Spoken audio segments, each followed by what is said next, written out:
NBA playoffs underway. Game 1 between the Raptors and Cavs. Complete dominance from Cleveland.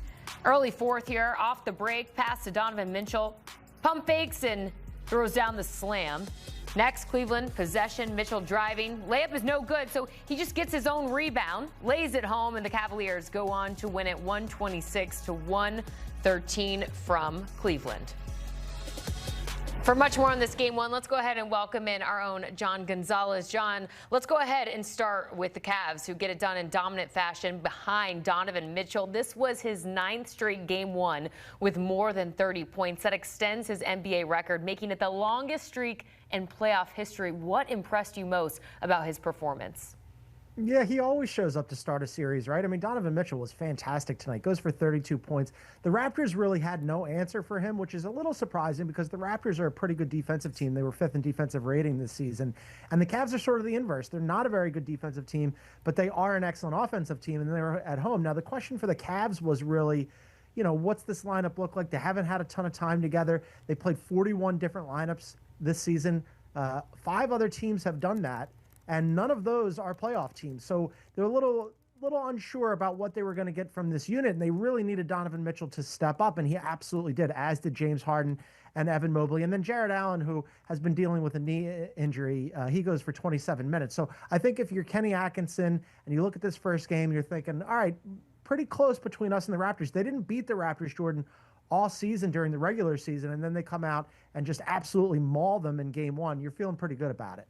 You brought up the question surrounding this Cavaliers team as a whole heading into the playoffs and what others were saying, but what were your takeaways from this team's performance as a whole?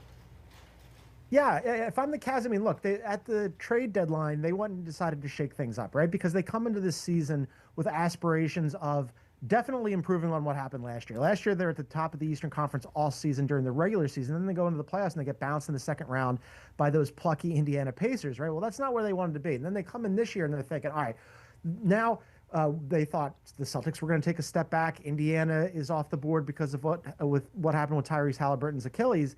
And they thought they were just going to run through the Eastern Conference. That wasn't the case either. They got off to a slow start, but they still have aspirations of making the Eastern Conference Finals or beyond. So this is one of those teams that really needs to make a deep run in the postseason. Otherwise, there could be off-season changes. But you got to start somewhere, and today was a good start by handling the Raptors. Again, a team that they had not beat during the regular season, but beat really easily today.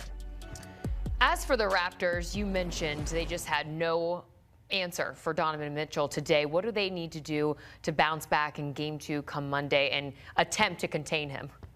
Yeah, not only no answer for Donovan Mitchell, but really no answer offensively. So we'll start with Donovan Mitchell. I mean, yeah, so you got to figure out a way to slow that guy down. Now, that's easier said than done, especially when he's got James Harden in the backcourt with him, and those two are a 1-2 punch that is awfully difficult to deal with. That's the reason why the Cavaliers went and made that trade at the deadline, where they ended up getting older by trading 26-year-old Darius Garland for 36-year-old James Harden, but they figured that was a net win because they're trying to win now, and certainly it was in this game.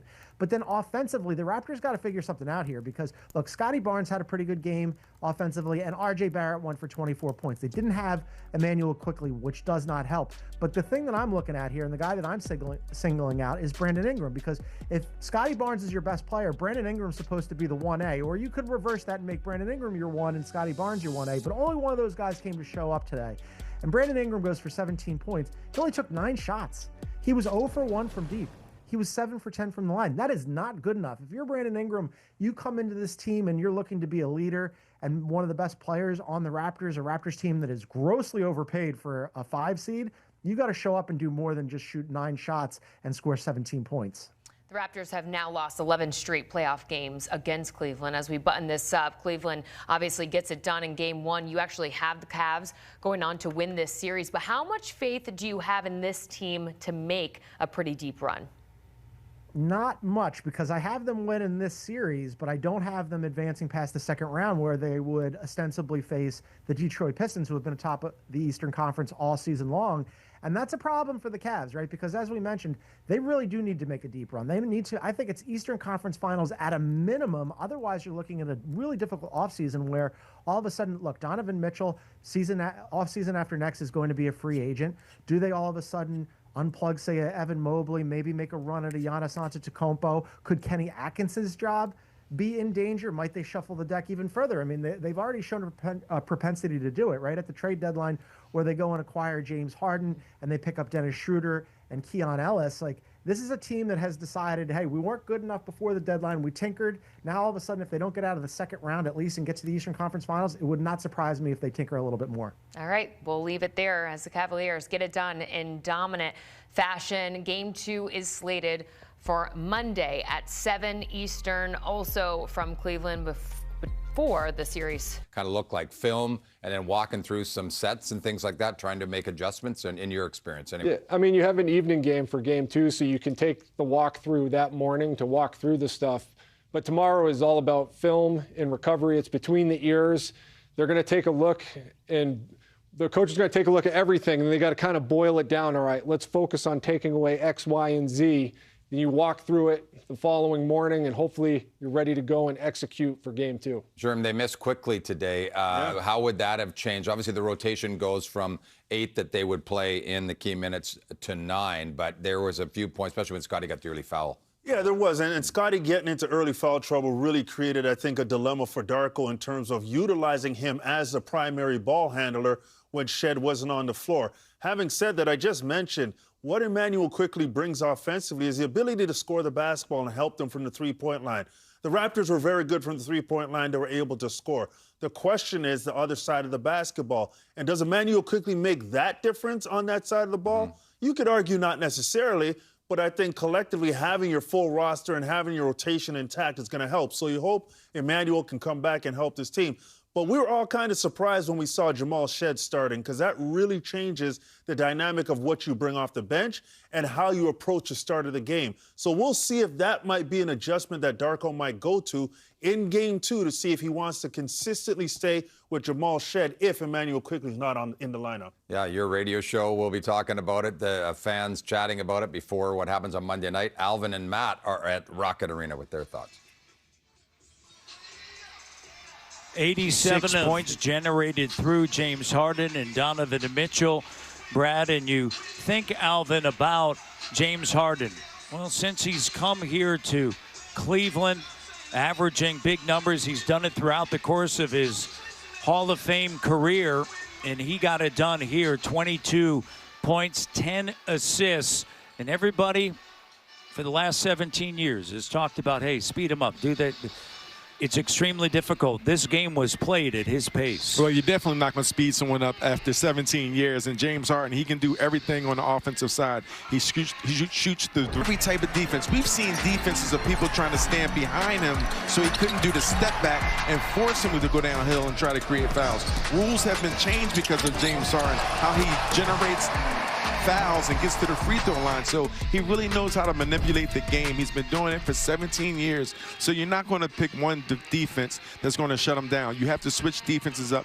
Others have to step in. And again, I've been saying it all night. I know I sound like a broken record.